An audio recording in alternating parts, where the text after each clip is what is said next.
Greetings, greetings, greetings. Hello, everyone. Christina's already typed hello in the chat. Johan's here. Good to see you, Johan.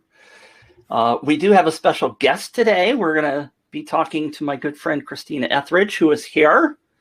So everybody say hello to Christina. Come on. They're like, what do you say? Like, well, yeah, but you're talking to Christina. What's she going to help us with?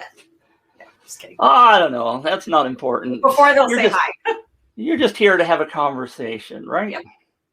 Yep. So welcome, everyone. This is the UpViral Co-Pilot Show. I am your host, Mitch Onger, also known as the Viral Traffic Guy and Planet Mitch and a whole bunch of different things. Watch your language, Christina. Don't tell them what you call me privately. I know I've stumped you. Well, there's so many things. I'm just kidding. There's so many things that we call you that. Yeah, I know. Kiki says we're going to talk about emails today. Huh. I wonder how she figured that out. Kathy says hi.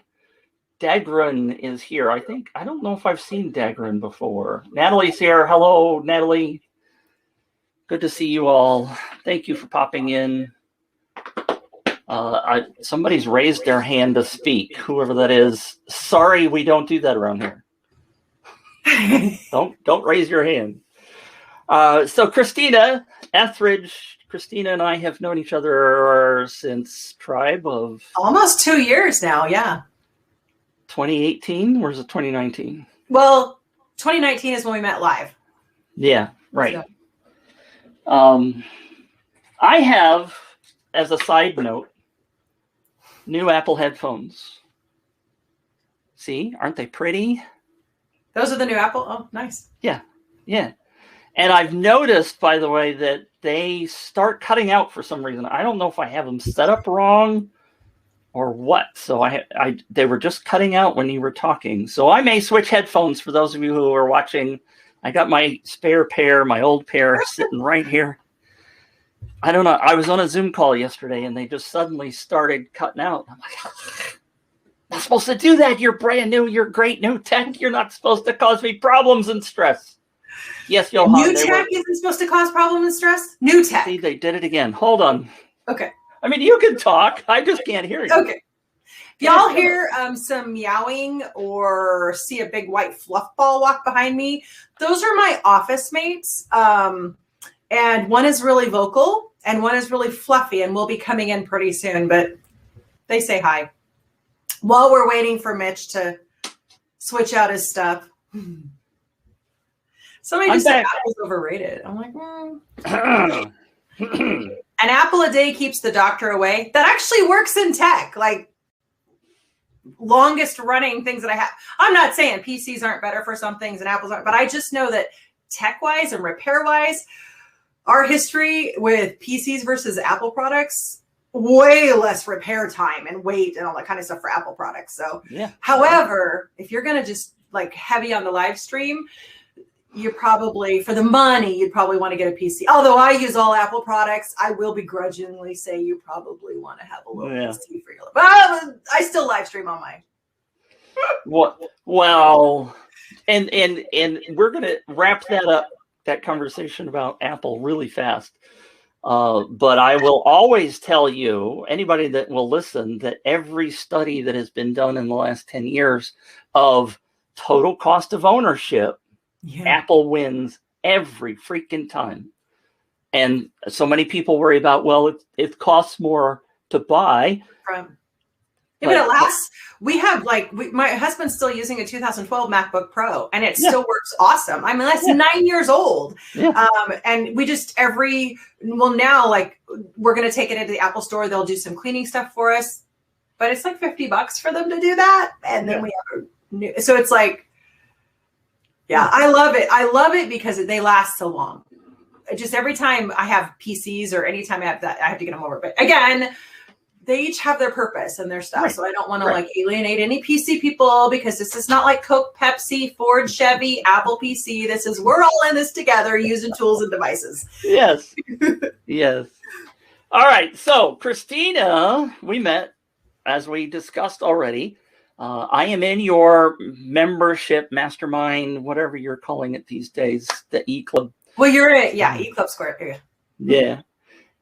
So, and Christina, just give us a brief history so everybody's up to speed on to why you're the expert we're talking to today about email nurturing after our campaign is over. My expertise is actually in open rates, getting your emails opened and getting them read. I am here today because I've had multiple businesses, multiple online businesses, but I was in a mastermind about 3 years ago, serving a completely different audience online. And a colleague, we were talking about email, and I've been doing email since 1995. I've been using it effectively a lot as a business, as multiple businesses. Anyway, so we were talking, and I opened my system, and I was in there showing her some things that she could do with her email because she was really struggling with getting people to open and read her emails. This was like 3.5 years ago. And we were looking, and she's like, "You've sent how many emails?" And at the time, it was around 5 or 6 million in the in that business. And she's like, "And that's your open rate?" And it was like 89% at the time. Wow. And I was like, "Yeah." And she just looked at me. She's like, "Do you not know how good that is?" And I'm like, "Well, I know it's good. I just don't know, like they say average is this." Anyway, so basically she challenged me to go back and figure out what I do, what I've done differently, what's not being taught, how I can help other people do that. And so, and I thank you to that amazing lady who did that for me. I now work with her and her business and her team to help her email open rates along with others. And so I am where I am today because of her. Because of that question, just like, why aren't you doing this? This is clearly your passion. Why aren't you helping people with this? So that's where I am. And I want to help you guys. Today, we're going to talk about, like Mitch was saying, you get all these people in through your contests or your campaigns, and then it's done. And then you're like, now what? Do I set up a nurture sequence? Do I do this, do that? But we're going to come at it from the angle of not just setting something up to put it into place, but actually getting people to open and read your emails. Because if they're not opening and reading your emails in between your campaigns or your sales stuff, they ain't going to be opening and reading your emails during your launches and your sales things. So yeah. And I'm also about super simple. I love super simple. So that's where we're going to be hitting today. Great. And even if you don't know what a nurture sequence is, we can certainly answer that question. I made a comment in the chat for those of you who are here. Those of you watching the replay, you're just going to have to suck it up and show up live so you can ask your questions, because afterwards, it's over. So dare I do this? If they do have questions after, and this is in replay, and if you put them in the comments for the first week or two, Mitch can actually like copy and paste those to me, and I can answer them out for you guys. Yeah. Great. Is that okay? Yeah. I'm like totally telling him I'll do some things. No, that'll be fine. But, I love answering questions. Those of you who have watched the show and watched me go 2.5 hours on a particular topic, we're not going to go that long today, Christina. Don't panic. I didn't warn you about that, did I? No, I'm fine, though. I don't plan it. But during a campaign, you're also interacting with your people. And if you've watched any of the stuff that I've talked about before, I'm expecting you to go into your reports and be looking at your open rates. Because if you're not seeing what's going on in your campaign while it's live, afterwards it's going to be even more difficult, because you want to make sure you're getting your people to open their emails. Because if they're not opening their emails, they're not participating in the campaign. And so they're not going to open your emails afterwards either, right? Yeah. So I don't know if you have anything that you want to start with. Bless your heart. Alonzo's already asked a great question. That's something that's on my list. Well, why don't I start with, let's start with those emails that you're sending. Okay. Since that's the topic. Right. The very first thing when I tell people that I help online entrepreneurs double their email open rates, I just want to know in the comments, what do you think the first thing I help people with is? So put it in the comments. I know. What do you think it is? Not what you know. You've been with my whole system. No, but I know what you think they're going to say. So I want to know in the comments, like, just put what you think it is. When I say I help online entrepreneurs double their email open rates, And I'm just curious. There's no right or wrong answer because whatever you say it is, that's what you're thinking. But I'm really, subject lines, list segmentation. That is one. It's usually subject line. So how do you nurture your lead? Subject line. Yeah, it's usually the subject line. It's usually the subject line. And so I'm going to help you with that. I'm going to give you a fast formula so you can write the perfect subject line every time. But here's the thing about a subject line. You're going to see all kinds of hacks. You're going to see, add RE colon and add their name into it and add this and add that. But a hack is a one-off.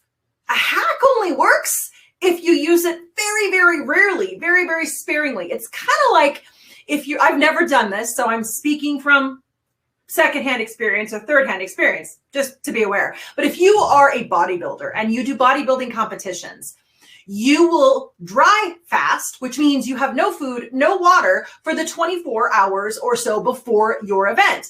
That is a hack to bring out your muscle definition. You clearly will die if you keep doing that hack every single day, right? Yeah. So that's what I mean by a hack. It's something that you can only repeat for quick little bursts of things. So when you see something like RE colon, that's actually against CAN-SPAM Act. I'm talking US laws. And the US laws are typically the lightest spam laws. So if you're in any other country, I can almost guarantee that your laws are going to be stricter than ours. But it's against, if they have not actually sent you something and you're not actually replying to them, that is actually against CAN-SPAM Act. So you got to be careful that what you're doing is not against the actual law, because there are fines involved for that. Now, you don't need to break that law or even like I'm a rule breaker. You don't need to break that rule to be effective with a subject line. The thing with the subject line is you could put the best subject lines over and over and over and over and over again. However, if the body of that email doesn't give them the same feeling that the subject line does, or doesn't deliver on what the subject line says, do that one too many times, usually it's about the second or third time, they will stop opening your emails no matter what that subject line says. So subject lines are a hack as well. Does that make sense? Hopefully that does to me. Makes sense to you guys. So in fact, a subject line is a hack as well. So your body of your email actually needs to get them to want to continue to open. And we'll talk about that in a second. But here's the best subject line formula ever. Literally, number one, it's a one-on-one conversation. You're talking to one person back and forth. So you write your subject line like that. Number two, use personal pronouns. You, we, she, they, he, it. Like, it's a conversation. And when we're in conversation, we talk about other people or other things or each other like this, right? So number one, it needs to be a conversation. Number two, use personal pronouns. That's it. So Richard, and that, super simple. I've heard that before. Richard just asked, is it a hack to use the first name in the subject line? That's a hack. Hacks are not wrong. Hacks are great to use. However, if you use their first name in the subject line, every other email, they will ignore you. They will start to ignore you. Basically, you're conditioning them to ignore you, that it's not actually personal, that it's not actually. So you want to save things like those hackables, like the I'm sorry subject line, or oops, I did it again. Like the ones everybody says are the awesome ones. You want to save those for like your cart close moment if you're selling something, or like cart open moment, like for those moments that you really like, you just need to get an extra push in there. You want to save those for the big guns. And so you save those hacks, but subject lines are super easy. Number one, one-on-one conversation. Number two, personal pronouns. It's a conversation. Now, the thing is that email was created by one person so that they didn't have to get up off their booty and go talk to another person. Like, hello, the best inventions are made by people who like want to be lazy, right? That's a joke. I'm putting my own stuff on there, but it really was made so that one person on one side of the office could send something to another person on the other side of the office and save time. It was made for one. That's a big detail. Right. The second piece, and I'll get into the second piece of this. The second piece of this is the body of the email. So whatever you put in the subject line itself, if it evokes a feeling or an emotion or anything, that same feeling and emotion needs to follow through in the body of the email. So a lot of people say, well, it needs to be in context. Yes, there's that. But it also, you need to, if somebody opens your email feeling like they're anticipating something and they feel let down when they open your email, one too many times, usually it only takes 2 to 3 times, they will stop opening. Nice. So you want to have that feeling go through. You want to deliver on the promise of the subject line, but from a psychological expectation feeling standpoint versus just a content standpoint. Does that make sense to you? Yeah, it does. But let me ask you a question. Yeah. Subject lines and body are very important. Yeah. Which do you usually write first? I write the body first. So that way the subject. Go ahead. No. Yeah. Okay. Well, I say that most of the time I know what I want to include in the body, and then I will be able to I'll be talking in my head as I'm writing it out, right. And I'll realize that, oh, this is a question. I'll literally hear the other person in my head ask me a question, and that usually is my subject line. That's usually my subject line. Now, I'm crazy. I admit this, I'm crazy this way, but sometimes I wake up with a question in my head that, ooh, somebody asked this, and that becomes my subject line. But it's really, if you know what you want to put in there, then you can pull the headline, then you can pull the information. Some people say the opposite. I'm like, I think it's easier to write what you think they need and then engage in the conversation that way. I think I do the same thing, but yeah. Okay. Yeah. All right. So the body, like I said, contextual, etc. There's lots we can go into on that, but that's the key. If you want people to continue to open your emails, like I said, I have a fluff ball here coming in to join me. If you want people to continue to open your emails, you've got to deliver on the feeling and the emotion that the subject line promises, and keep it in context, obviously. And it's got to be 300 words, not 302, not 149, right? It's got to be exact. No. Much like writing a blog post, it should be over 250 to 300 words, because Google, Gmail looks at it and goes, is this spam? Is this a real conversation? What is this? Trying to determine where it's going to go. However, it's ideal that you keep it under 500. Now, does that mean I keep mine up? No. And you don't even need a word count. Basically, can you read it in 3 minutes or less? Okay. It's super easy. And don't use big words. What? Literally, we're talking I'm trying to impress people. Yeah, no, don't use big words. In fact, a lot of us in our industries, we use big words. We use industry-specific words. They may not be big words per se, but we use industry-specific language. Like I was asking Rich before this live stream, I said, well, what do your people call their things? Do they call them contests? Do they call them campaigns? Because I want to use their language. And so you need to be using the lay person's language, especially if you're in an industry. I was in real estate for 20 years.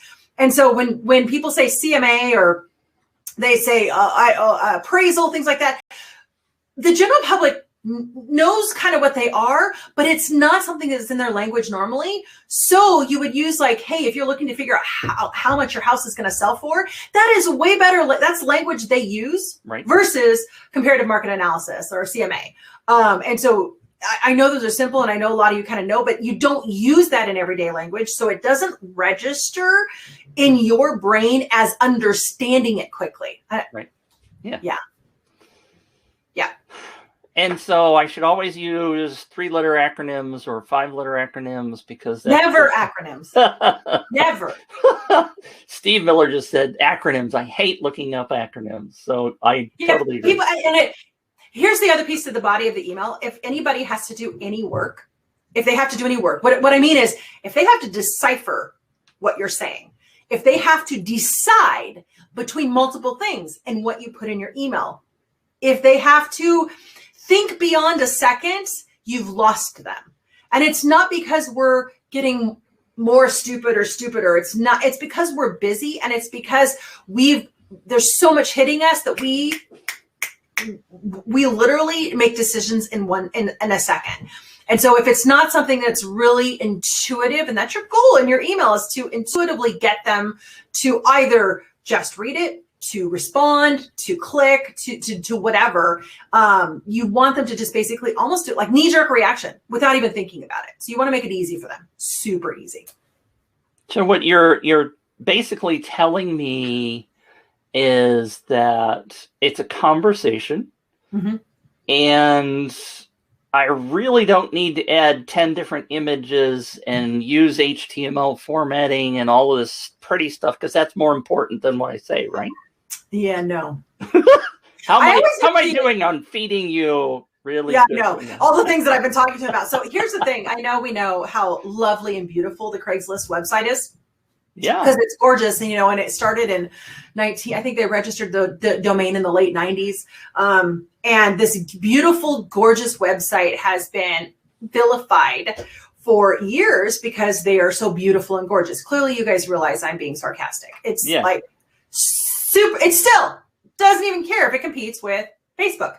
And the point is that it's user friendly. It came up like everything is searchable and easy. There are things that really do affect whether you'll go into the inbox. Like you have spam notifications probably in whatever email system you're using. So like I use Entreport, but people use ActiveCampaign and MailerLite and ConvertKit and all that kind of stuff. So whatever one you're using, each one of them, they have their own spam filters. So if you don't rank in a certain place, they're not even going to send out your email. So you've got that first level of defense, I guess, for you. And that includes words like free in the subject line and, too many pictures and stuff.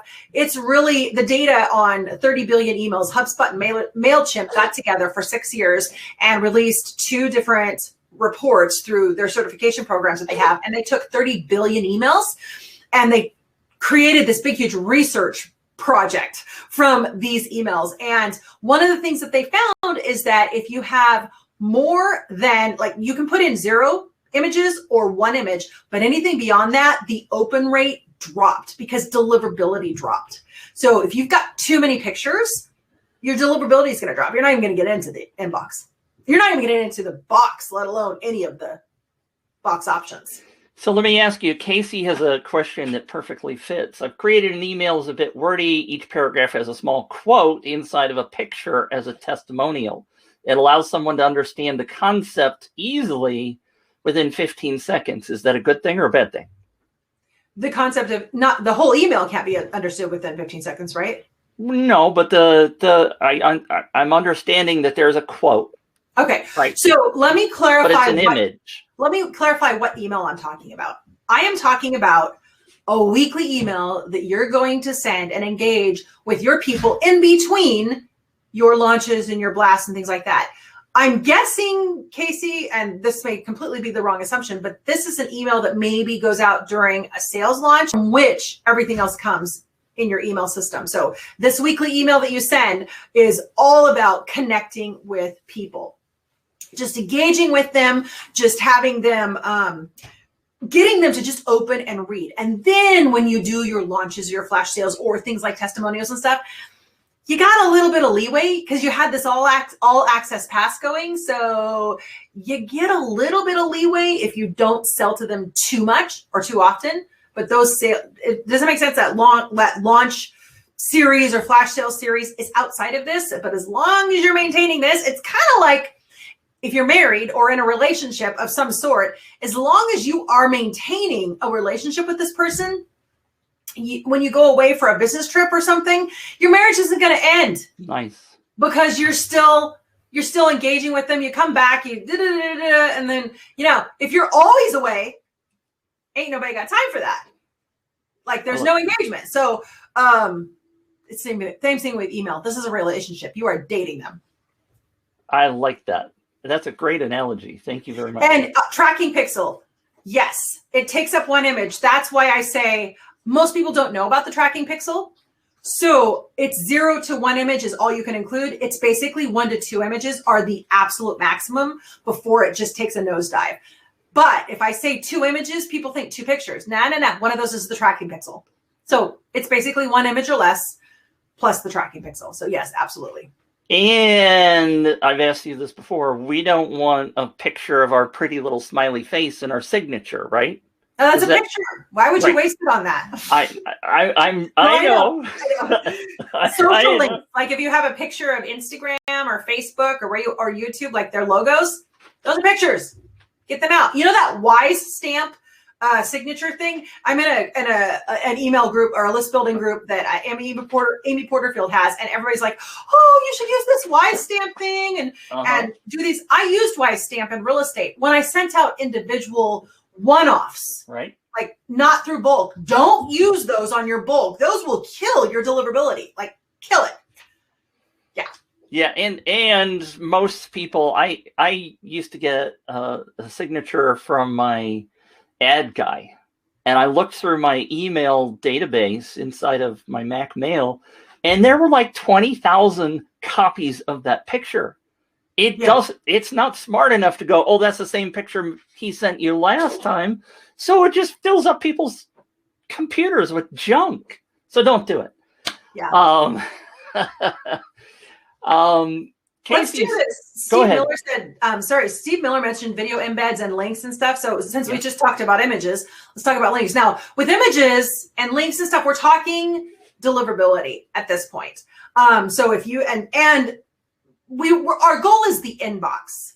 Our goal is any box first. Then our goal is the inbox second. So any box, when I say any box, I mean you've got inbox, you've got promotions, you've got spam. So you need to get past the deliverability factor. If you've got too many images, especially an image to text ratio, and if you've got too many links, that could stop you at the deliverability and you don't even get delivered.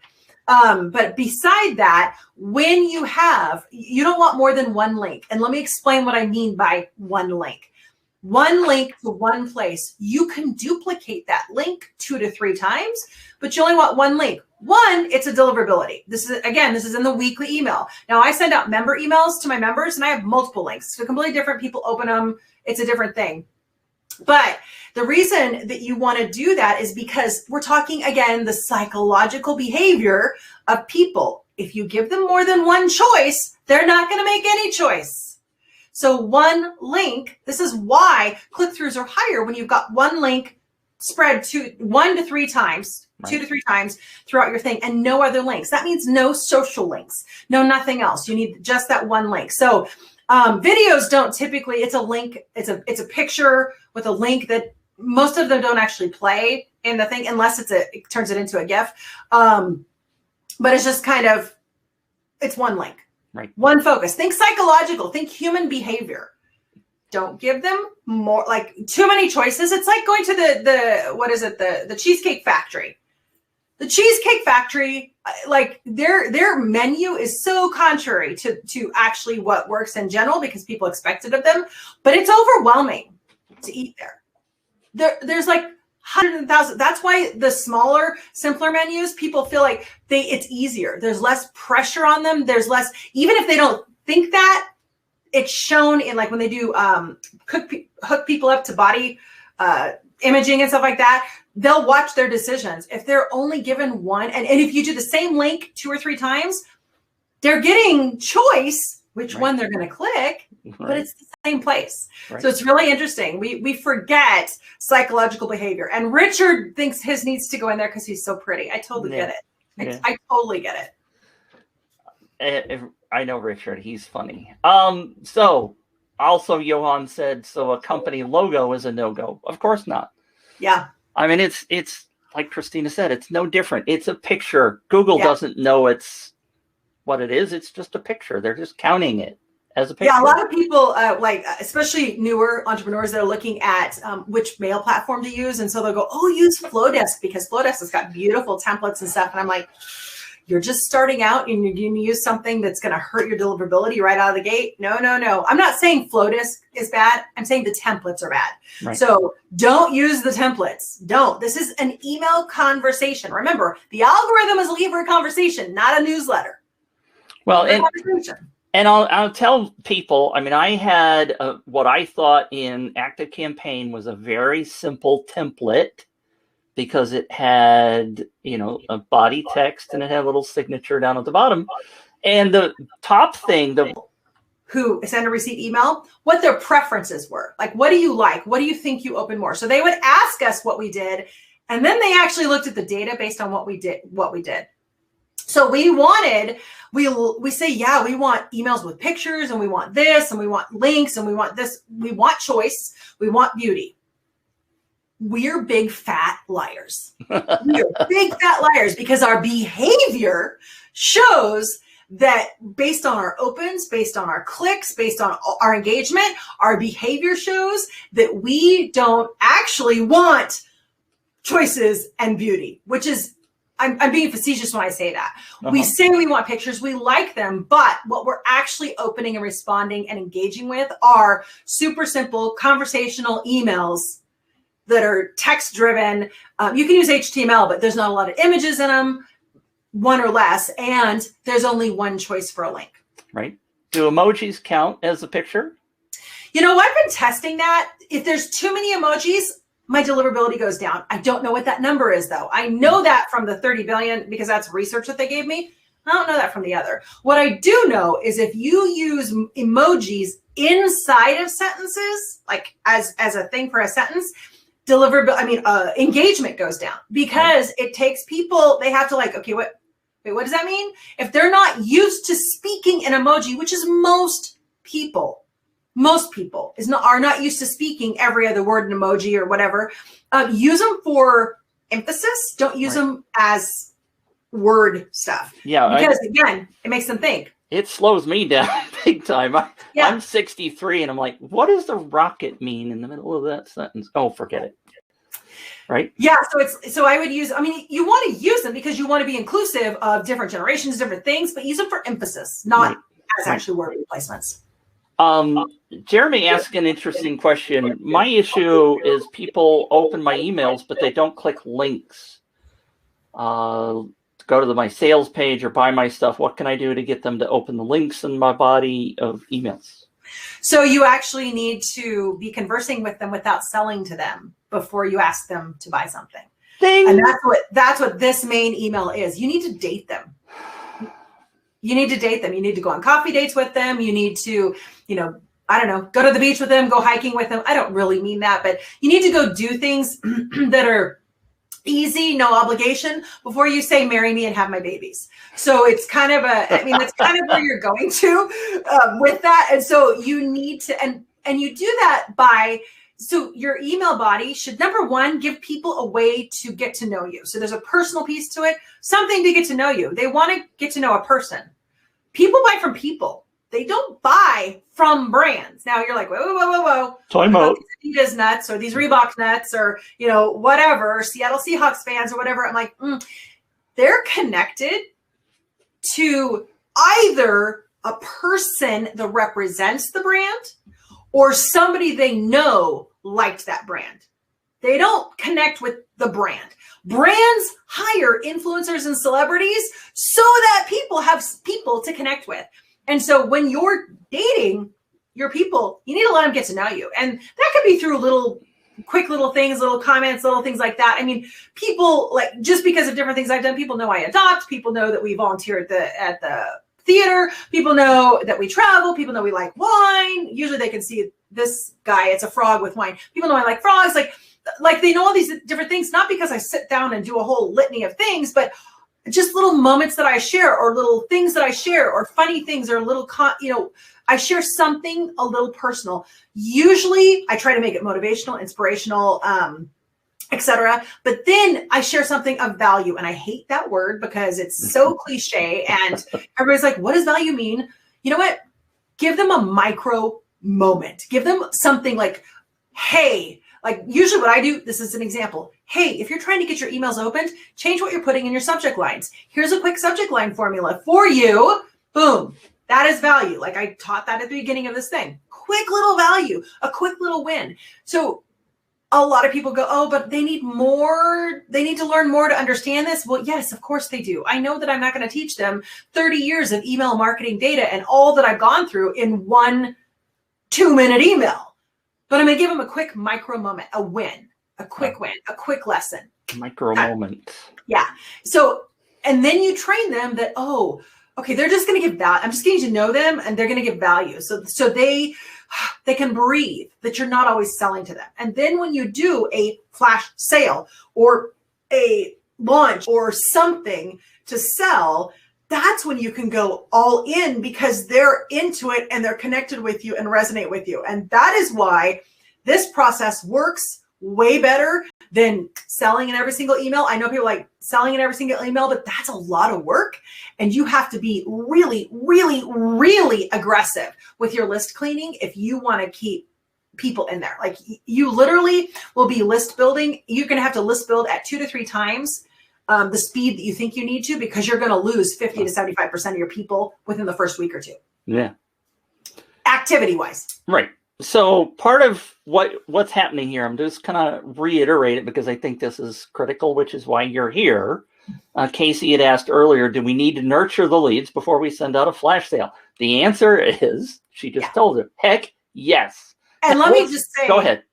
Really nurture, not put up some blathering nurture campaign that tells a little bit about you and a little bit about your mission, a little bit why you do this. And then like, so he's selling life insurance. Okay. I was in real estate for almost 20 years.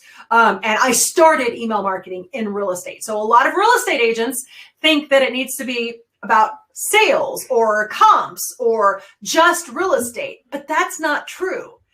When you buy a house or sell a house, you're buying a lifestyle or selling a lifestyle. What does a lifestyle include?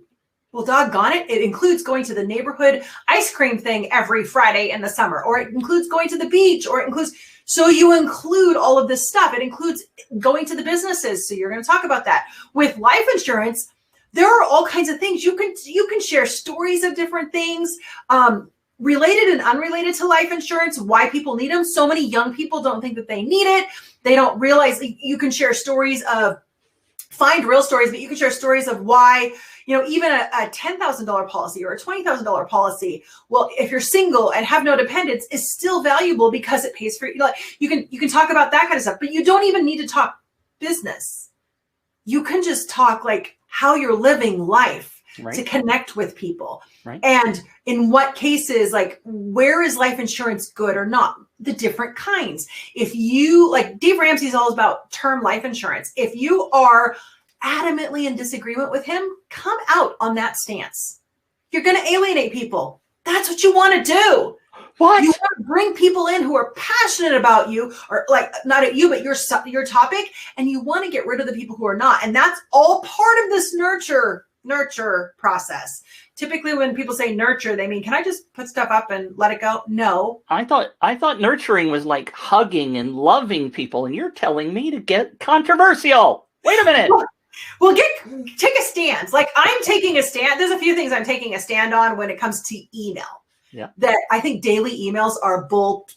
I don't think they're wrong. I think the people who say that you need to be doing them are full of bull crap. They're not sustainable. They're not sustainable for the normal average person over multiple years. Oh yeah. So right. I'm into simple and sustainability. So weekly email, right? Yes. You're not going to send emails after the campaign is over every freaking day. You're going to send a whole lot of people. You might be a bit subtle and do that. That's cool, but that is not sustainable for me. I have way too many other things to do and other living that I want to do. Right. But so for life insurance, I just want to make sure, is it Casey? For life insurance, I would be going out and looking at, so for real estate, we would go to like Trulia Answers and look at all the questions that buyers and sellers were asking. And I would turn all those into quick little things that they could learn about, but that's not just what I would send. I would also send lifestyle related stuff. So I would you could teach people how to, all the different things. Like, for example, here, like both of my oldest, I have 4 sons. My 2 oldest sons, they have really fancy, perfect year Subaru WRX STIs. Like they are all modded out. Like they put a lot of money into these cars. And one of them is in the military, and he got hit by a base vehicle while he was parked. Wasn't his fault. This last week. And this last week, the other one was driving down a road. They were doing construction. He saw the sign for edging, but literally they had taken out 4 feet of the road. And he didn't see it till he was on it, and his car's lowered. And so both of them are dealing with the different entities as far as insurance and them paying for it. There's a million different ways people need to approach this.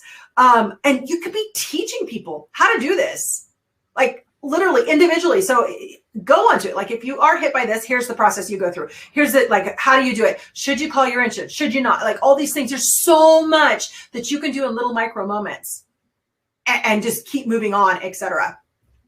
So yeah, lots of stuff. Yeah, there's so apparently some people. Christina in the comments is not me, just so you know. Yeah. I think that confused Mitch for a minute. I know. I can see you're not typing, and I usually hear you when you're typing. So yep. I'm getting really good at not touching my desk because. Yeah, I know. We've had that conversation. So let me ask this. It's because it's an interesting question. Is there a difference between somebody who is like selling flowers, a physical kind of a product, versus real estate or life insurance? I mean, how different should their tactics be? Or is it still the same? Nurture? It's still the same. I specifically work with online entrepreneurs now, but for the first 25, almost 30 years, since 1995, I've worked with like wine, a local wine company, a furniture store, a local and nationwide beer ship company, retail stores of all kinds, subscription boxes, all of it. It's all very like, some of them, they do variation. Every single one has a weekly email that's just connecting and just a little education, just a little something. So if you've got a YouTube channel, so one of the people that I'm working with, they're all online. So they're not a product base. However, they're very big, very well known in the space. And every single week for the last 6 or 7 years, the face of the business has put out a YouTube video. And they've been sending out basically the title of the YouTube video in the subject line. And then basically here's the YouTube video, and they point people to the YouTube video. Their open rates were dropping on that one, let alone everything else. And so if you're going to be promoting a podcast, a live event, like if you've got a store and you want to bring people in and you want to have a live event, or you have a wine tasting or something like that, or any of these digital things, a live show, a YouTube or anything like that, you can't, especially if it's something you do every single week, you can send out a second email, but make sure you give them something behind the scenes. Give them a reason why you talked about this subject. Give them a reason, like something, a fun anecdote from the last week's live event. Share something silly about what happened at the last wine tasting, or share how fun it was to meet people live. Like, because we would do shredding event, like for real estate, we do all the things. Like we do the parade of homes, we do, or did. I mean, they still do. I did. Or open houses or whatever. But we would always talk about the different things. Hey, did you meet Molly the moose or whatever? Like we have moose here. So like different things, like, or turkey, like just different things, different moments that, oh, that's kind of cool. That's kind of fun. Or did you see this or whatever? The point is that if you're going to share something consistently like that, you need to give BTS, behind the scenes. You need to share something more than just the link to the thing or whatever it is. People really want to connect and resonate. And after a year like 2020, and clearly 2021 is really shaping that way in most other countries. I mean, I'm just watching Canada right now going, whoa, they can't even travel between provinces. So it's like, you guys, you need connections. You've got to give people connection. If you can't get it face to face or by traveling or whatever, you've got to give it to them virtually. This is a big deal. So help them with that. Yeah. And I think it's important. I mean, you've highlighted so much great stuff. It drives me. I'm going to share a pet peeve that's not about necessarily email, but it can be an email. People say stuff like on Facebook, especially. They'll make one statement, like what the thing that reminded me was you said the thing about Canada, and you immediately followed it with the why part. And it just drives me bonkers when people say, well, especially like what's happening in Canada right now. and then they move on to something else. And Yeah, I'm because like, they assume everybody already knows. They don't. yeah, and the same thing is true in your emails. You can't just leave people dangling. You have to make sure they understand what you're talking about. And the BTS stuff is gold. I don't think about that enough. I forget about that. I mean, it could be super simple. Like when people I have a perfect email template that I send out, which is basically all of the stuff of, like, we talk subject lines, all that kind of stuff. I have that I send out. The very first email that I send that has that in it, the link for them to download it, I talk about why I created it. Like, I literally didn't just make this to get your name. This is not a name suck or an email suck. I created this, and I say I created this because my members or the people I was consulting with, they kept asking me, what do I include in the email? How do I do it? What do I do? So I just put it all into this template for you. Like, it's super simple. Like, why? And they feel like, oh, okay, there was a purpose to this. And so they feel almost vested into that purpose. It's really, we forget about the psychological, human behavioral science. We forget about that when we're doing email. We just look at marketing data, and I'm like, yeah, but it's all based in how we engage and respond as humans. So lots of stuff. So Jeff just asked the question, can we get that? Yeah, so actually go to perfectemailtemplate.com. There you go. Huh. I've used that, by the way. Because I've been in Christina's membership for a while, and it's very helpful. So you should go grab that. I was actually thinking I should probably add a couple things to it, because I realized I've been giving a little bit more, and I pulled some more from the thing. So I will be, but it like, can I answer Jeremiah's question? Of course. I like, most gurus always say that you need a list of at least 1,000 people before you can start making any money. Is this true? No. It's not true. What you need is a list of at least 100 engaged people. Engaged. But I'm not married to anyone. You mean they engage with you? Yes. They're opening and they're reading and they're responding to your emails. You need 100 of them. Now, you got to realize, how big do you need your sales or your launch to be? Because even with an engaged, like people engaged, they're opting in for one thing. I mean, probably 10% of them will buy immediately. So here's something that I learned from digital marketers. So I use SLOs, self-liquidating offers, or SLFs, self-liquidating funnels. They're the same thing. And I use them. So typically when somebody, not on the perfect email template, but when somebody opts into one thing that's a freebie, I have different things that are freebies, immediately on the thank you page, I will offer them something for a really nominal cost. And then after that, I'll offer them access to my membership. So I use that process. So typically the conversion rates, digital marketer says you want your landing page to have at least a 40% conversion rate. So any traffic that comes in, you want 40% of them to opt in for the freebie, and to make this actually work. So then of that 40%, at least 10% need to opt in for the tripwire or the micro offer thing. And then from that 10%, at least 10% need to opt in to the core offer. Those are considered minimum. Really fast. Yeah. What do you do to track your open rates? Do you keep a spreadsheet or something? And the second part of the question is, when do you capture that chunk of data? Got it. Is it the day after or 2 days or what? He's priming me because he knows what the answers are. So I use Ontraport.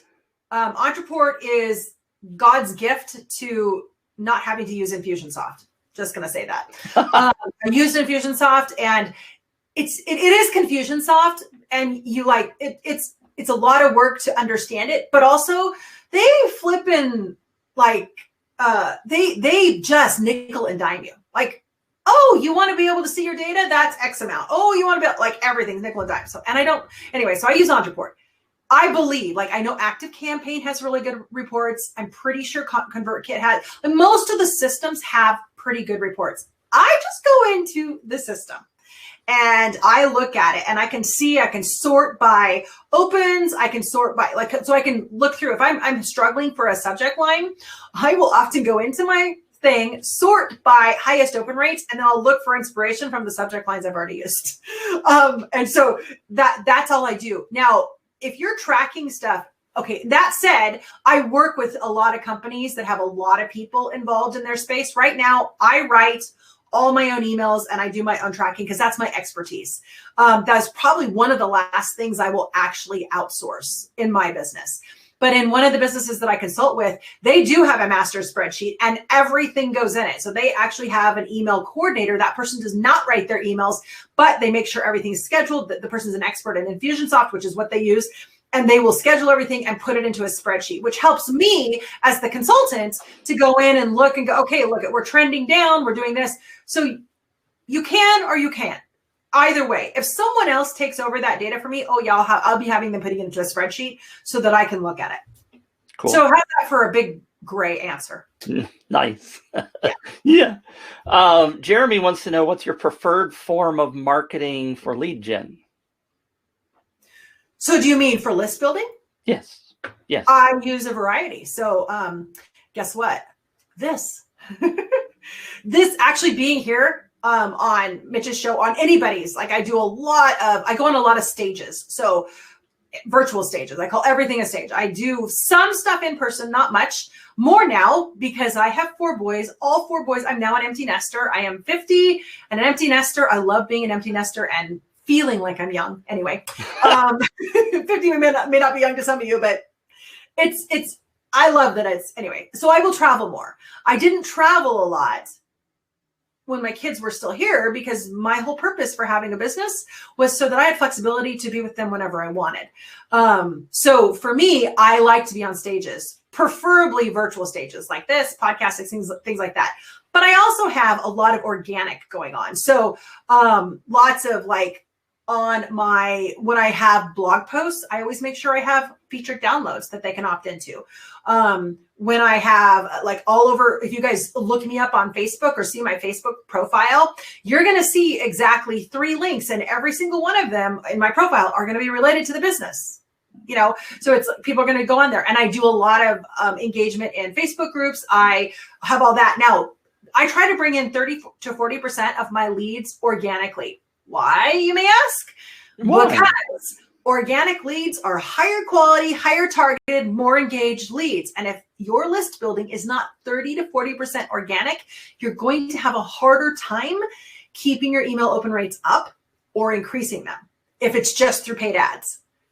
Now, the other 60, 70% is ads. I run ads all over the place. So I run, and I'm expanding. I do Facebook ads. I just hired a Google Ads person, and I'm working on YouTube ads. So we're getting all those out there.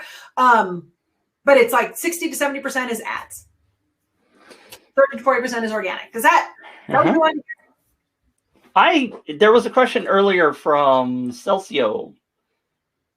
Highly targeted question towards actually running a contest. I'm running a campaign. What would be the perfect subject line to get people to open the email? For example, I'll give you an example. The one that goes out that everybody gets right after they've joined a contest, for example, with UpViral. Hey, congratulations, you're in this contest. Is that what should we be doing with the subject line for that? What's the outcome? What do they win? I don't actually need to know the answer, but you want to talk about what the outcome is. Okay. What they get, and you want them to open. So something like your access is here, or here's a special bonus. You're in, here's your bonus. If you're going to give them a bonus, you want to give them a reason to open, not just to go, oh yeah, that's my confirmation email. Yeah. Thank you. So it can't just be the typical one. There's got to be a reason for them to open. Right. Anything that looks like a confirmation email, I don't open. I'm like, okay, whatever. That right there, for those of you that are doing UpViral stuff, that right there is going to change your game. The very first email. So I think I saw something flow across the questions. They were talking about what should I send one email from a personal email and something like that. Here's something that a lot of people don't even realize. you need to be sending your emails from a real email. And when I say real email, I mean not a role account. So not an info at your domain, or not a team at, or not a contact at, or not a support at. So our main email for the company is Christina@leadsandleverage.com. That's our main email. It's a name, it's mine, it is a main email. That email we use for individual one-offs right through Google Workplace. We also use it from our Entreport for our bulk. It is a real email. It's a name. So the algorithms see it as a name, but they also see it as a real email because I have real transactions, real things going through all that. Now, do I use that email like in general for my little private things? No. I have a separate email for myself that's not put out anywhere, that when people schedule consults with me, they can email me individually or things like that. I don't put that email out anywhere. Nobody has that until they've actually paid and scheduled a consult. So that's a separate. But in general, everything goes through that. Now, you want to send and receive from that email because that's the reputation that you're building. Right. You want a good reputation, you got to use the same email. You start using other emails, it doesn't help you. Doesn't help you. Use role accounts, doesn't help you. They already know. A role account, they automatically know it's promotions. Automatic. You're going to have a tougher than, like, it's going to be hard, almost impossible to get a role account to go into and stay in the inbox. Time out. I don't think I've heard that phrase before. Roll? R-O-L-L account? R-O-L-E. Roll. Like a roll. Like okay. Admin at or, okay. Yeah. I didn't put two and two together. Yeah. Newsletter at, no, that's a role account. Bad. Sorry. You want to send and receive from your main account. Here's an interesting question that Jeremy sent earlier. What is the best way to make sure that I'm getting the person's correct email address? And this applies to lead gen, because people will give you a garbage. Okay, go ahead. I do. I have a, so the best way is get them to buy something immediately. And you do that through a funnel. You do that through either only generating putting a workshop out. I'm sure you've seen on Facebook the things that are $27 and $37. So if it's a buy immediately, that's the absolute best way. If you're doing a funnel like I'm doing, like I do that way, and I do another funnel, which is a freebie opt-in, and then the next thing is a buy. This happens all the time. The freebie opt-in people will give me an email, and then the very next thing they go to buy, they give me a different email because they bought it. They want to make sure it goes to the inbox. I do that. I have my one email that I just have things go into, but then if I do buy something, I switch the email. So that's how you do it. You get them to buy immediately. And so for my the self-liquidating funnels, my freebie is free. My next offer is $7. It's a $7, but it's actually a workshop from my membership. So I put a workshop from my membership in there that's contextual to the freebie, but I just give them $7 and they get exactly 3 days to buy it. Otherwise, they can't buy it for $7 ever again. I use deadline funnel, but the best way is to get somebody to buy something immediately. Yeah. Cool. Thank you, by the way. We're at an hour. I think you're okay sticking around for a little bit. I'm good. If people want to keep asking questions, I am here. What's the best way to warm up a cold list? So define cold. Did you scrape the emails? Did you buy the emails? No. Let's assume that these people ran a contest and then they didn't do the nurturing part and they've let it sit for, let's say, 2 or 3 months. Okay. So we got to look at a little bit of CAN-SPAM laws here. If it's over 6 months, you've had zero interaction with them, zero email sending back and forth over 6 months, you're now getting into legal territory. So we're going to have 2 different answers to this.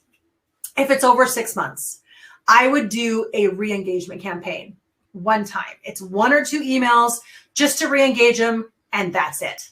Boom. Then you never, ever email them again. However, I would download that list, put it up on Facebook as far as targeting them through ads to get them to re-opt in. So you just want to be careful of that. If it's 2 to 3 months and you just haven't emailed, dive right in. Don't do a sale. Dive right in. Start sending a weekly email. And some people are like advocates of this, like, I've been doing this, blah, blah, blah. And I'll tell you, human behavior, most people don't give a flying fig. They don't care why you've been inconsistent. Right.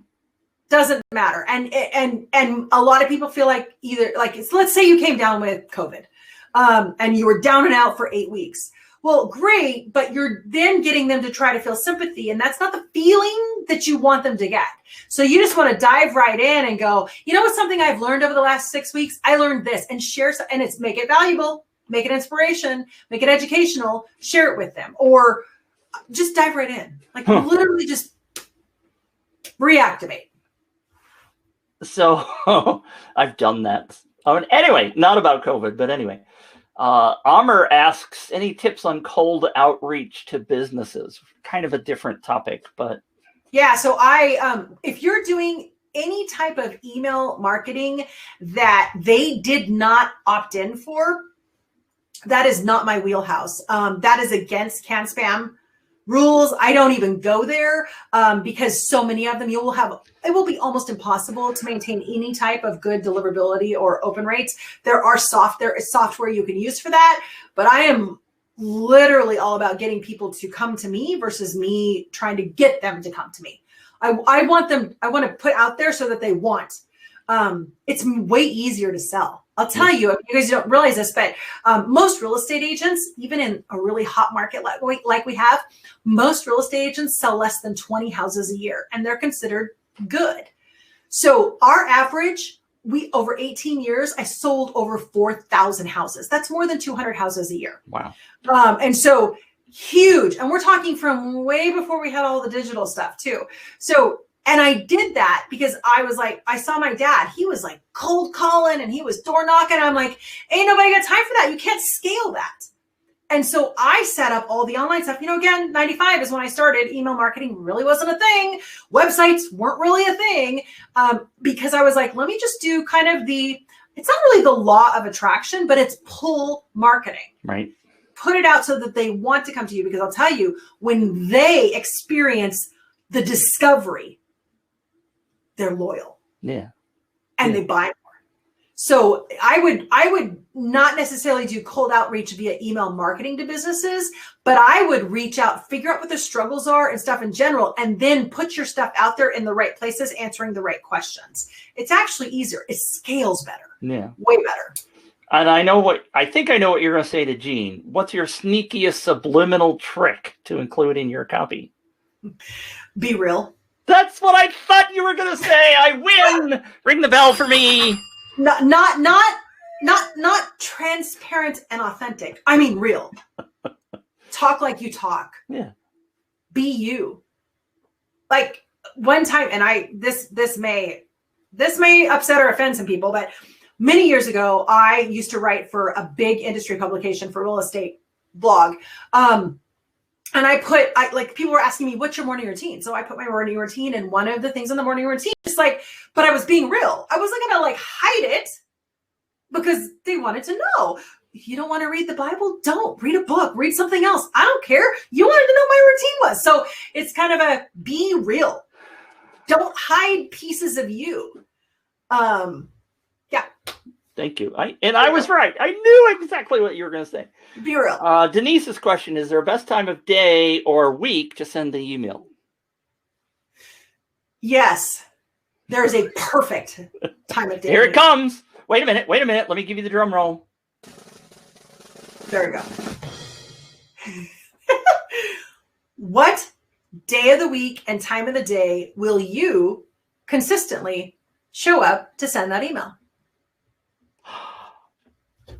It's about you sending it out. So there is data that shows that there are time periods where you get higher open rate. But I'm going to put this in perspective. We're talking a microscopic difference of open rates, like microscopic difference.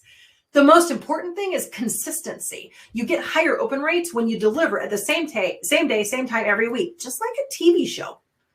There is a reason why my Fridays are scheduled around Disney Plus.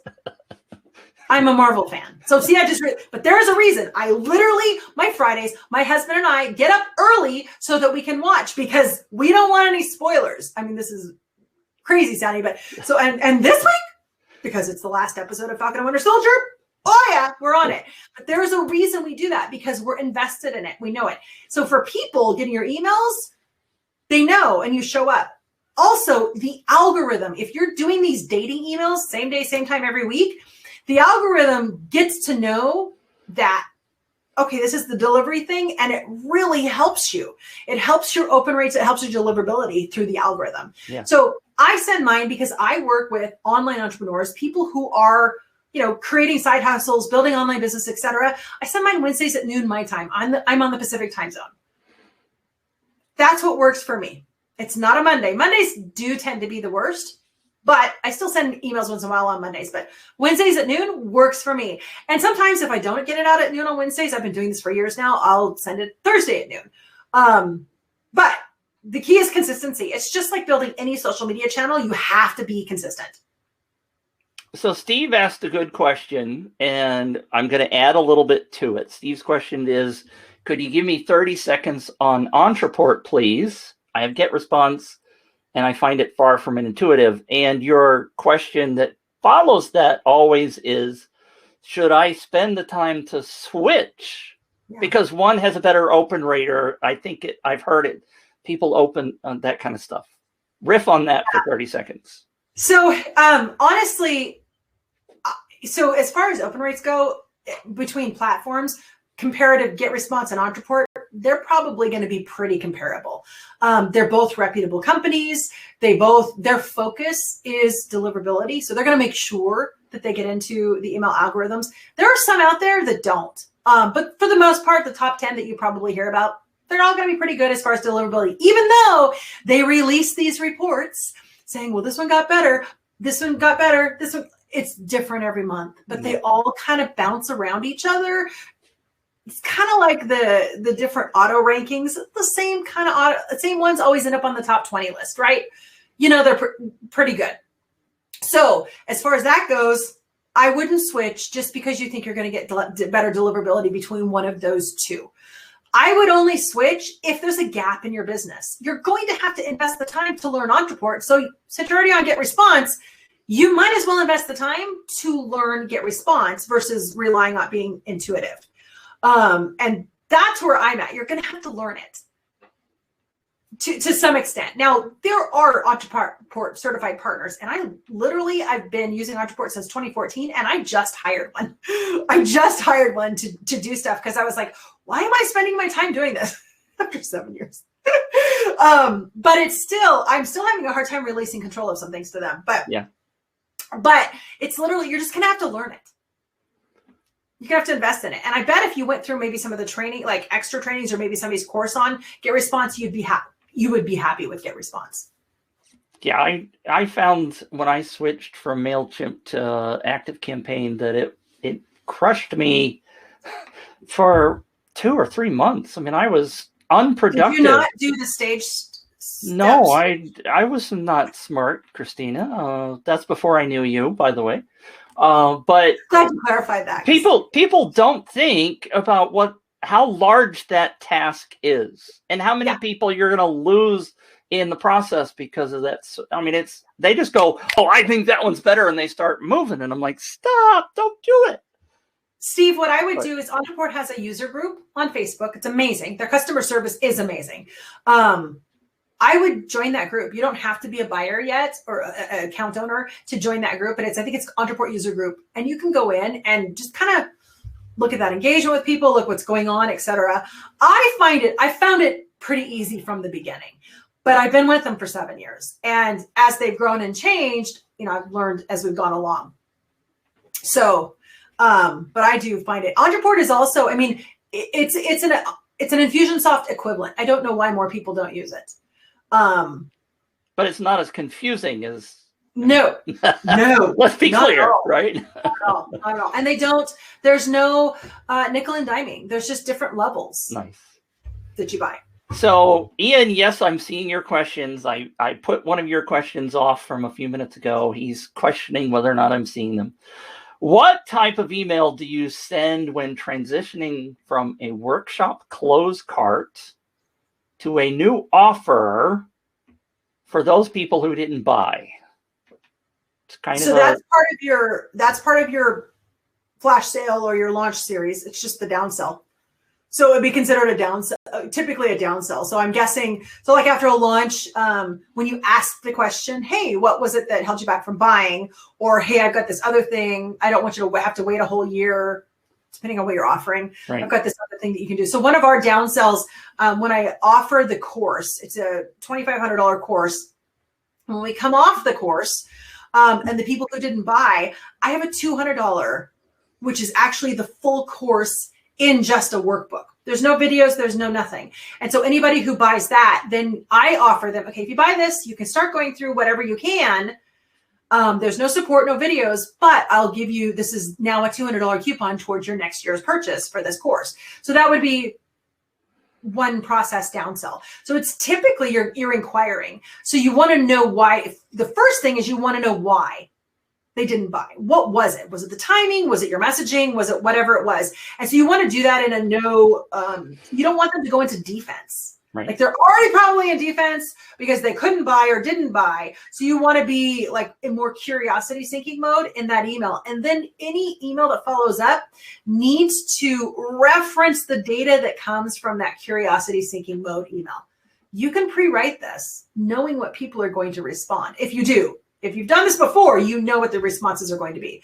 If you've not done this before, you're going to need to wait to get your responses and write that email in the moment, but you need to engage with that. Okay, you guys said this, so here's my solution. Here's something for you. Hopefully this will help. Or, okay, whatever it is, but you want to be curiosity seeking, ask the question, get the answers, provide a solution. It's problem solution. Uh-huh. Nice. I'm sorry, I was laughing at Natalie. Natalie said, I'm sold on Mitch. Thank you. Yay! Now I'm completely sold on Christina too. And then Richard says, what's the name of your course? So it's the Connect method, but it's, I did not offer it in 2020 and I don't think I'm going to offer it in 2021. I think we're going to go to 2022. Damn it, because I want to offer it to my people. I know. Well, we're up leveling the membership. I know. And so we've got the different, we're literally up leveling. We have the kind of the DIY, and then we have the upper level, which is the mastermind level. So it's because people wanted more one-on-one. Right. Yeah. Nimish asked the question, and you said people connect to a person, not a brand. If my mascot is a cartoon character, similar to a minion, would people connect to its message and dialogue? That guy right there is my mascot. That is Ribbit. Ribbit? That is Ribbit. He is a specific type of tree frog. Put that.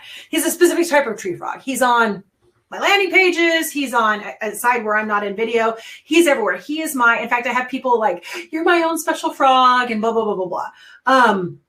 But he doesn't connect with people. I do. Right. I'm the one who writes the emails. He's not. So you've got to do it from you. It's almost like you're the Disney main character and they're your sidekick. So they're the comedic relief. Like, so you want to treat your mascot kind of like the Disney main character's sidekick. I like Disney, obviously. Yeah. Like I'm using the references a lot, but that's how that's every Disney cartoon that you see. Main character, hero, heroine, sidekick. So hopefully that helps you with you're like, that still doesn't really, but that's how you want to think of it. So they're involved in your journey, but you're the lead of the journey. Yeah. Yeah. Celcio asked, I'm new in email marketing. What should my frequency be for a big store with thousands of products? My list is still under 1,000 users. Okay. So I'm assuming you have an e-commerce store. Sounds like it.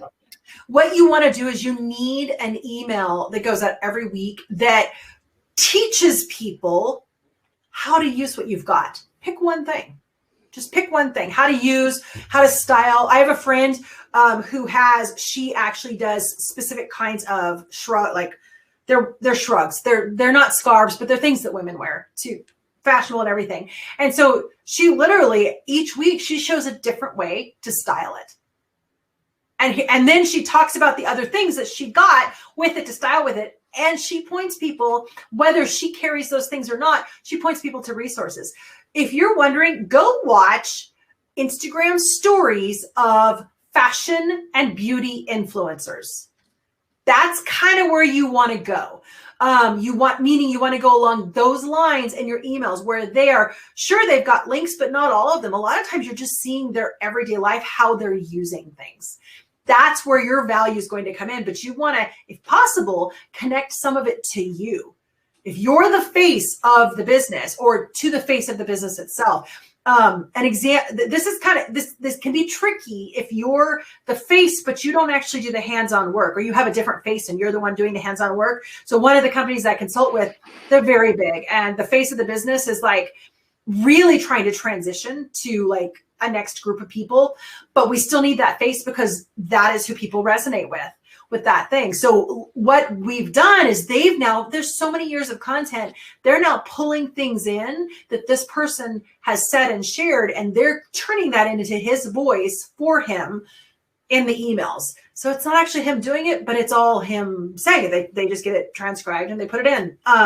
So if you are the face, then you need to involve yourself. You need to start using the products or using different things, and just pick one or two. Do things like a haul, like do a video, like, okay, I'm a YouTuber, meaning I like to watch. I'm a YouTube consumer.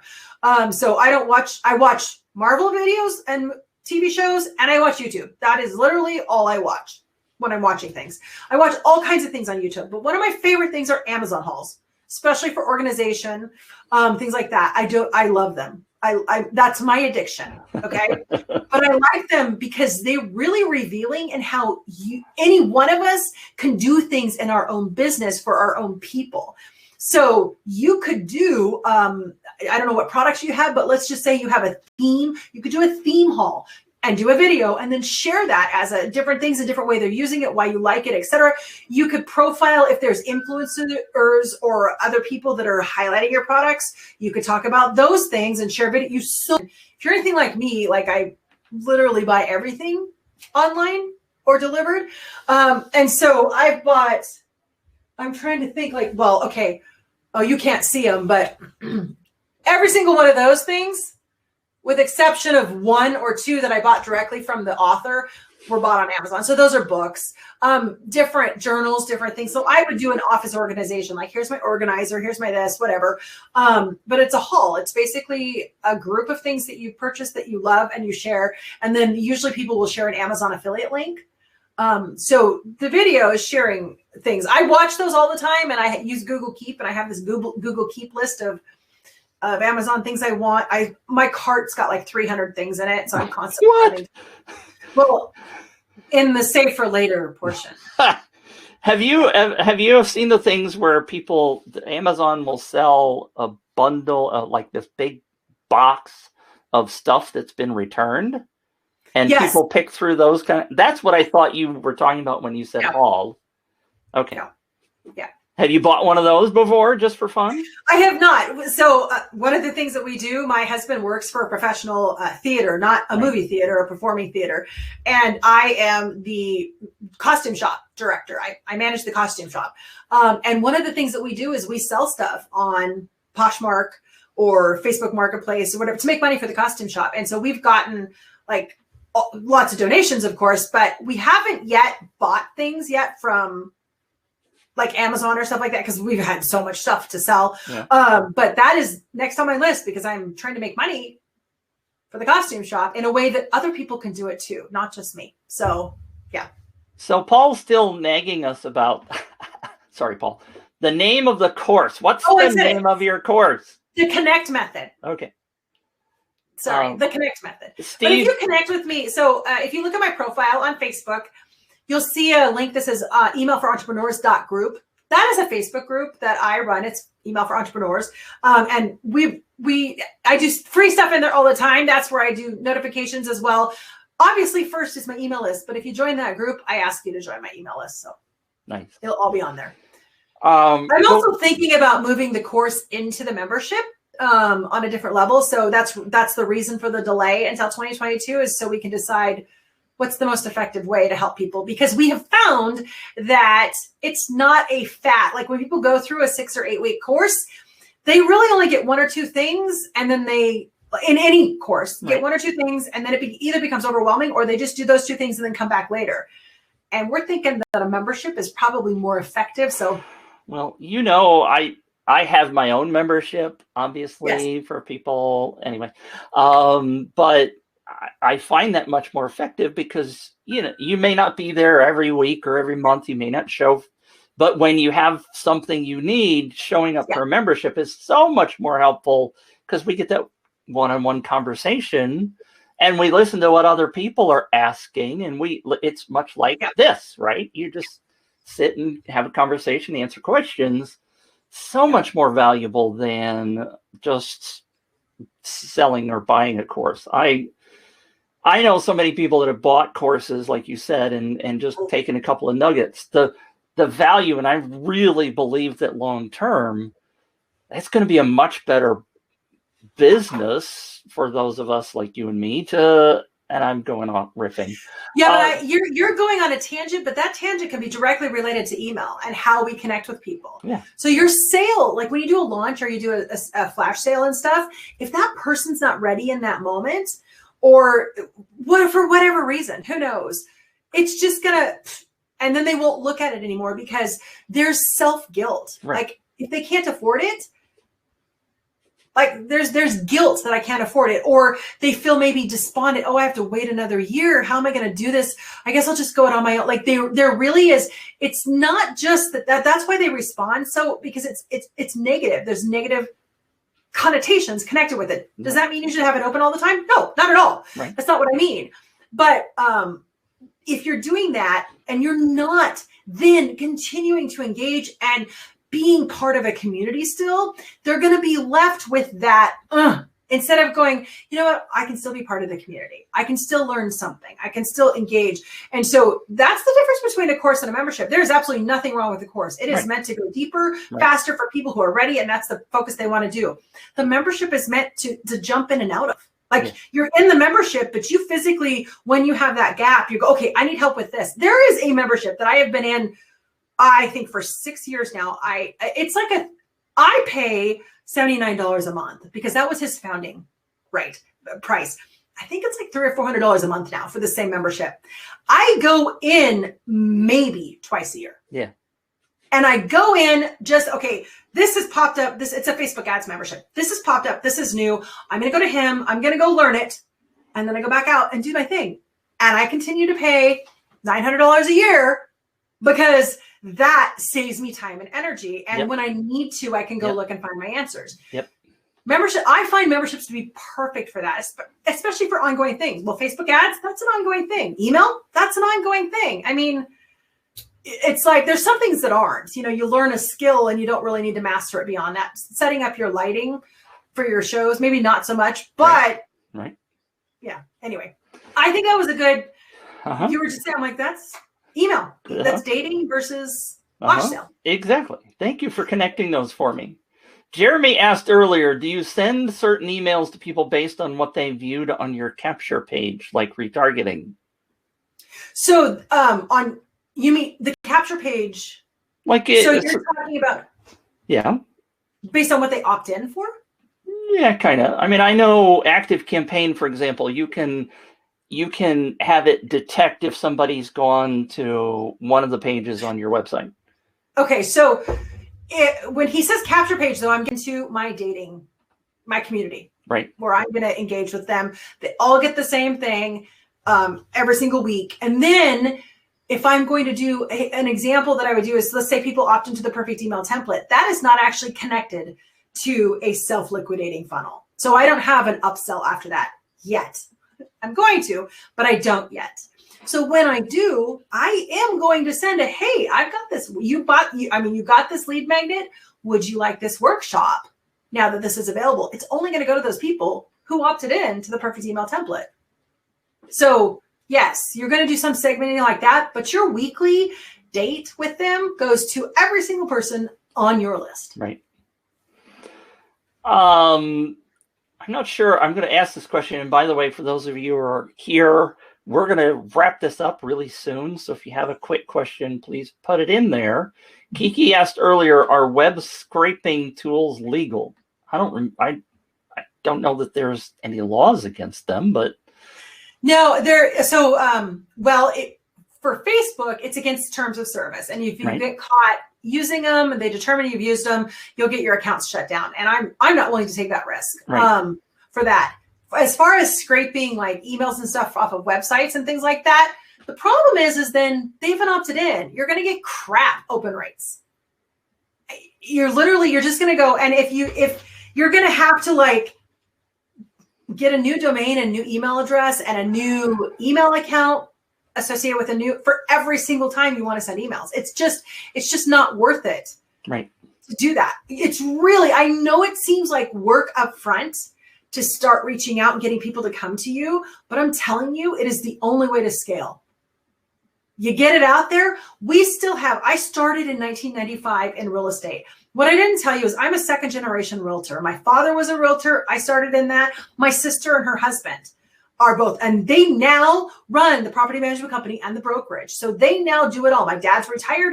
I stepped out almost 10 years ago. So they now do it all. Guess what they still use? They still use an email list that I started in 1995.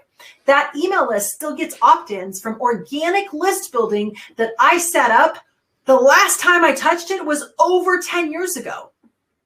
That's the last time I touched it. So in other words, when you set up something like this, you invest that time, it literally becomes less work, but more valuable. I mean, they're just like, their list is like 40 or 50,000 now, and they're doing nothing to build it.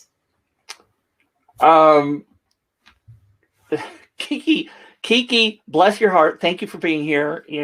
Love the questions. What do you think of rented email lists? I know where this is going. I'm going to just kind of step away. So there's two different ways to rent an email list. One is probably the way you're talking about. Again, that's cold email. That's literally emails that they have said, oh, these are legit, but they haven't opted in. So you're gonna kill your open rates. You're gonna kill your deliverability. And not only that, most of those are probably throwaway emails because people know it. Yeah. Like they know they're on some sort of thing like that. Yeah.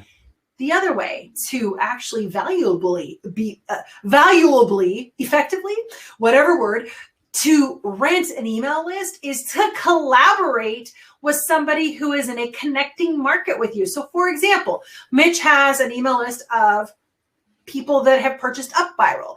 And so a way we could collaborate, haven't even talked about this, but it's an example. We could collaborate is we would collaboratively send out an email, and Mitch would introduce me to his audience, but not to say, hey, this is Christina, but like, here are these things. Here's what she's giving away. Sort of like an affiliate thing, but it's not the same. And then I, in turn, would also do the same for him in my audience.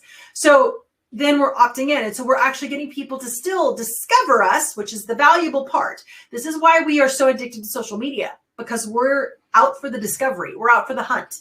And when we discover something, it's valuable to us. It's more valuable to us than if it just goes into our spam folders. That's how you would do it. So collaborate with people.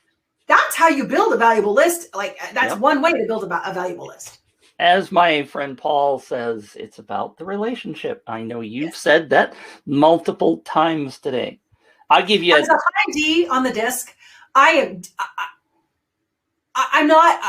task driven, not people driven. Right. Don't waste my time. Text me, don't call me. I'll respond if I need to. I'm not going to just say, okay, if I don't need to. Like that's my high D. If anybody knows the disc scale, that's me. Enneagram 8, if anybody knows that. And so when people say the word relationship, to me, it was like, oh my gosh, I got to invest more time, more energy. Yeah, no, this is very different. Yeah. We're talking about just real fast mingle dating. Yeah. Mingle dating. Yeah. Kiki says, Christine, you're awesome. And that's why I brought her on the show, because I have not divorced her since the day we met. Because I know, we're compatible, not only because we, enjoy talking to each other, but we're in the same kind of niche. We're talking about email list generation and emails and open rates and all that kind of stuff. There have been 2 questions about going back to the mascot thing, and I guess I have to ask you, the question after we had that conversation was, what are your thoughts on changing from the email being you and me? You have a mascot with the frog. what are your thoughts on making the frog be the main person? That's not real. That's what I thought you were saying. All right. It's not real. And here's the thing. It can be funny, but it's dissociative. People disassociate themselves. Right. So then it becomes, it's okay. Here's a perfect example of this. How we write and speak on social media about controversial topics is not how we speak about it when we're face to face with people. Because there's a disassociation, because there's no face or realness to that factor, we disassociate ourselves. And so it's really interesting how much meaner and how much more aggressive or how much whatever people are that way than they would normally be face to face. Does that make sense? Like we get that, right? Yeah. It's the same thing. They disassociate themselves from that mascot. And so there's no real connection. You can't really connect. I mean, like, as much as I love, Disney movies, I don't really connect with Little Mermaid. Like, right. So, but when you watch a movie, like I feel, which is really crazy human behavior, but I feel really connected with real life Marvel characters. It's very different. Right. Very different. It's just a human thing. You can't. Yeah. You just need to have it as a sidekick. Yes, I agree. Ian wants to know who did the art for your frog. So I use Julian, I can't remember his last name, Trumore, whatever. He's an artist that does all the frog stuff in general. But this was actually, okay, I have to share this story though, because it's really kind of funny. This guy, my dad, they saw this and went, oh, that's Mom's frog Ribbit. Like, because they know my frog. Its name is Ribbit. That's Mom's frog Ribbit. And she loves wine. She likes this winery. Oh, that's so cool. That'd be so cool if you could have that. And my dad's like, uh-huh. And he's like, well, we should go buy it for you. And they're like, that's not for sale. You can't ask them to buy that. You can't, like, all this kind of stuff. And my dad raised me. I mean, I am my father's daughter. Everything's askable. You can always ask. If you don't ask, you don't know. Yeah. And basically it was like, you can't get them to sell that. You because it was custom made for them. You can't get them, blah, blah, blah. And it's basically he said, hold my beer, but it was hold my wine. And takes them over. The sons of the owner of the winery were there. So he's talking to them. Next thing I know, I mean, I knew the minute he went, hold my beer. I mean, you physically saw his character do that. The minute he did that, I went, well, I know what I'm getting for Christmas. Like, I knew it because I know him. I know it was my dad, right? And I loved it. I mean, I love it. It's my favorite Christmas present. But clearly, I got it. Yeah. And taught my sons that you never assume, you always ask. And what's great is he got it for a song and then did research on the artist. And that artist is a local to Spokane artist that does stuff 5,000 and above now is what their price point is. So it is, I mean, if you like the artist, you'd be worth something, but I love it. I mean, I love this thing. I love the story behind it. He's my thing. And wine, if you look at my profile on Facebook, it's frogs and wine are on there on the things that I like. So, but the point is ask. Yeah, he pretty much knows how to sell them. He loves the story. Yeah. The frog does not have a brother. That's just Ribbit. He's my sidekick. Any hot tips on getting people to open an email when they actually win a prize? Yeah. So be really clear. I'm clear. I'm sorry. I'm laughing at the remainder of that, which says Mitch I saw that. legitimately won a prize, but no response. So go ahead. Yeah. So it's so here's the thing with that. We get so many spam texts, spam messenger, spam stuff about prizes. You need to put their full name, first and last name, and what they entered. Like, you entered this contest. Like, name it so they know.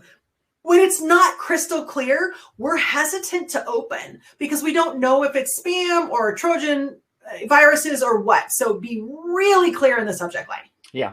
And send it a couple times, a couple different ways. Yes. Especially from different emails.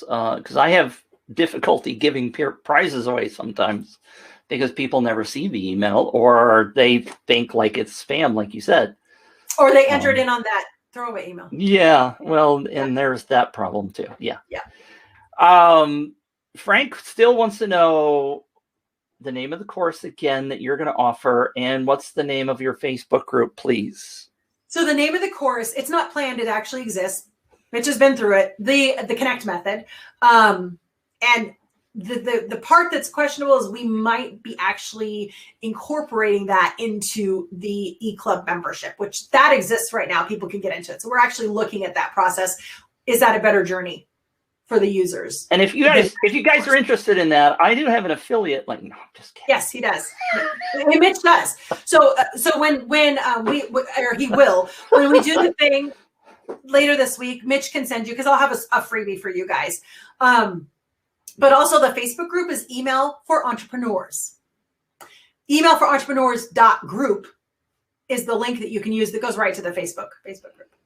Yeah, I'm trying to find the link, but I don't have that one bookmarked. So I'll get all of them for you. Yeah. All right. Thank you, Christina. I think we're going to wrap it up at this point. I don't want to, does the fraud. Oh, you did that one. I'm just quickly scanning. I think we've covered almost. You had great questions. Yeah, they were great questions, and we could go on and on and on, because this ends up becoming a course, right? This becomes a long-term membership, because this is an ongoing thing. Much like when I talk about UpViral, and people tell me, "Well, I ran a contest. Now what do I do?" And you do it again. You do your marketing again. Marketing is an ongoing thing. You keep doing it. How many people that are starting up go, "Well, I ran it once. I don't need to do it again." One of the things that Toby said, "I'm finally convinced to quit the shortcut methods with email 100%. Here's what I want to let you guys know, though. Here's the beauty about doing it this way. It becomes super simple. The whole point of this is to make it super simple so that it's sustainable for you. Right. A super simple email system strategy that's sustainable. And that's the key. You have to make it sustainable so you can stay consistent, but you need it simple so that it's easy for people to engage with and it's easy for you to do. That's the whole point of all that. Yes. Natalie, I'm what sorry. was your question? I know there was a question, and I was just scrolling because I don't always. Was that the one? I did copy it. I would like your advice on this. If the first sentence of my email, I mention a reference to an article on a website that is not mine, i.e. National Geographic, is that a bad idea? To send people outside to somewhere else? So there's copy tricks that you can use. I am not a copywriter. I have not been trained. I've just learned to use some basic tricks. And you need to grab people, not just from the subject line, but you need to grab people to connect them to the topic that you're going to talk about, to bring them in. So your very first sentence should be some sort of hook or something. So if you're just like, I'm going to connect you to National Geographic, then that's kind of, it's vague and not very connective. You can use Share Through has a headline analyzer that you could use for that first sentence that you're going to use in your email. But that first sentence needs to hook them. So you had the subject line, and typically, this is not 100%, but typically what I do is I have the subject line, and whatever that subject line thing is, it's either a question or a statement. I often quickly answer the question or the statement as the starting point for the email. So boom, boom, they have the subject line, question and statement, but I do it in a hook. Sometimes it's why I did this or what I did this. Like if you're a photographer and you're finally being featured in National Geographic, I wouldn't say necessarily, I would say, here's the photo, or here's how I took that photo that got me into National Geographic, or something along those lines. Is that kind of what you're asking, like how to introduce it? Well, the other side of that to me would be, don't give them the link right off the bat. I mean, you may want to send them to there, get them to read more, get them down to the bottom, tell them more of those things that you were just talking about. Why they want to click. As opposed, make it easy within the first 2 or 3 sentences, but then give them the why. Right. Yes, telling stories always increases open rates. Real stories that they can connect to, that don't always lead into a sell. That's the key. I literally have stopped. There's people who email daily, but if you're ABS, if you're always be selling, if it's always be selling, you're going to turn most of your people off. And the theory is, well, then good. I just want the people who are connected. I'm like, so if you have a $5,000 course, because I can't stand the fact that you are constantly selling to me, my $5,000 is no longer who you want. That doesn't make sense to me. But if you're connecting with people and you're not always be selling, you're going to actually get people who they may never buy a penny from you, but they're going to make sure that everybody else knows about you. Yeah. That's the other thing. Yeah. I love this statement from earlier, by the way, and I wanted to make sure we brought it in. Emmanuel said, "You lost me with your Apple comment, but you reeled me back in. I'm sold and will be signing up." So, why? Because I said I like Apple better. No, yeah. there's different tools for different uses. Some people get really mad when I know it's funny, but thank you, Emmanuel, for that. How do I find or create stories? Kiki, come on. You've got so many stories in your life, Kiki. Come on. Yeah, I would. There's actually courses and stuff, but if you get Donald Miller's Building a Brand Story, if you get that, that's a great place to start. I was looking to see if I had it. See, that's a pile of books that you can't see. Those are the ones I bought and haven't read yet. That pile of books is all the ones that I'm giving away, and I don't know if Building a Brand Story is in it. I mean, I've read it. Yeah. But Building a Brand Story, Apple is the best. So one of the tips, I'll give it to you as a little tiny bit of content that I stole from Christina, is Kiki, make a freaking list. When you think of a story from your past, write it down, make a list. I have a list. I went after going through one of Christina's sessions. I wrote a list. It's a massive list of every story that I can think of. And when you're stuck with a topic, I just go into that list and I go, how does this story apply to something that is in running contests or lead magnets or whatever? And I twist it. I mean, every story could virtually be twisted some way to talk about whatever your topic is. That's one of the things. People don't know what to write in their emails. And that's one of the things that we do inside of like the e-club. We have email starters. And it's funny because people are like, but why does somebody care if I like Marvel or DC? Right. Literally, example. I'm like, because some people are going to resonate with you. Right. Some people are diehard DC. Some people are diehard Marvel. But how does that relate to? I'm a hairstylist. How does that relate to your hair? I'm like, because other people who love Disney and love Marvel are like, oh, you're a nerd too. Yep, totally. And a sci-fi nerd. So it's like, it's just, you want to bring those people out who have those connecting points. And so you want to tell those stories and share those stories. Right. Email starters. And I think this connects. Steve said this earlier. Sometimes I get emails and the writer launches into their spiel or sales, and I have no idea who they are or what product they sold, why I signed up, basically is what he's saying. So if probably because they didn't communicate with you immediately after the product. Exactly. Thank you.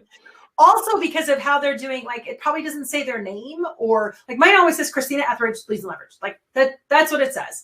And so I make sure my name is everywhere. Like that's why having a mascot is not front forward, not the greatest thing. He's just present. Mine is just present everywhere. But you want to make sure you want to email people. Like you need to email them so that they don't do exactly what Steve said. Somebody earlier asked how they can connect with me. I'm the same. I'm on Facebook. That's the easiest place to come find me. My last name is spelled Aunger. It's really bizarre. If you could just go to facebook.com/planetmitch, that's the shortcut. There is another Mitch Aunger, and Aunger is a very rare name in the world. And I realized today that I've been saying your name wrong. That's okay. And I've known that, but I haven't bothered to correct you. You never told me. It's okay. I don't usually worry about it, but there is another Mitch Aunger, and she's female, so that's not me. That's interesting. Anyway, let's wrap this up. We could talk about this for forever, and it's already forever. Thank you so much, Christina. Leads and Leverage, awesome. Email for Entrepreneurs is the Facebook group. That's the best place to go. Right. Yeah. Thank you for being here. Appreciate each and every question that's come in. And I love being in your membership. Thank you so much. I love doing this. Thanks, you guys. We will be here. Next Tuesday. I don't know what next week's topic is, so just come back. You'll get an email if you're signed up. Come back every week because we're giving you nuggets and gems. Thank you for all the kind words in the comments. Really appreciate all of you being here. Thanks, and we will catch you next week. Thank you, Christina.